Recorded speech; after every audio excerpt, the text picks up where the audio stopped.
جنت خاوره مشک دي او آبادي د ملغلرو نه جوړه ده، د ملغلرو نه د دې نه آبادي جوړه ده.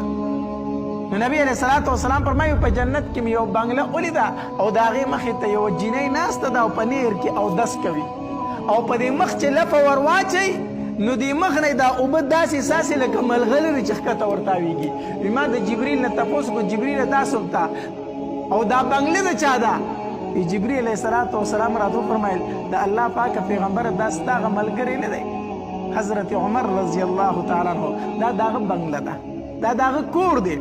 نبی علیه الصلاة والسلام فرمایي وی زړه مې راله چې ور داخل شم ورته، زړه مې راله چې دې کور ته ور داخلېږم، خو بیا مې په زړه کې راله چې عمر رضی الله تعالی ډېر غیرتي دی، په پرده باندې ډېر زیات خفه کېږي، په پرده ډېر زیات خفه کېږي، ډېر زیات غیرتي دی.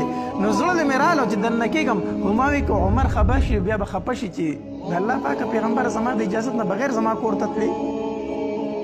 نو بیا ورنلم دغې بنګلې ته چې کله نبی علیه الصلاة والسلام راغی که نه نو عمر رضی الله تعالی ته دا خبره وکړه وی عمره په جنت کې مې ستا کور ولیدو او ستا چې په جنت کې کومه بیبي ده هغه مې ولیدله.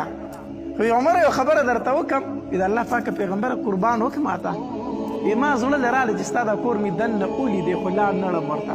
وی د الله پاکه پیغمبره ولې نه تلي ولې نه تلي زما کور به دې لیدلی و که نه؟ وی زړه مې کېده چې ور داخل شمه خو چې ستا غیرت مې مخې ته راغی نو خپه نیولی شم لا نه ړم. ما وی چې عمر به خفه شي چې زما پیغمبر زما کور ته زما د اجازت نه بغیر لاړو. چې دا خبره نه عمر رضی الله تعالی واورېده که نه د سترګو نه یې اوښکې را روانې شوې په ژړا شو. وی ابیکه اغارو یا رسول الله، د الله پاکه پیغمبر زه به په تا غیرت کومه، ته به زما کور ته تللی او زه به خفه کېدمه.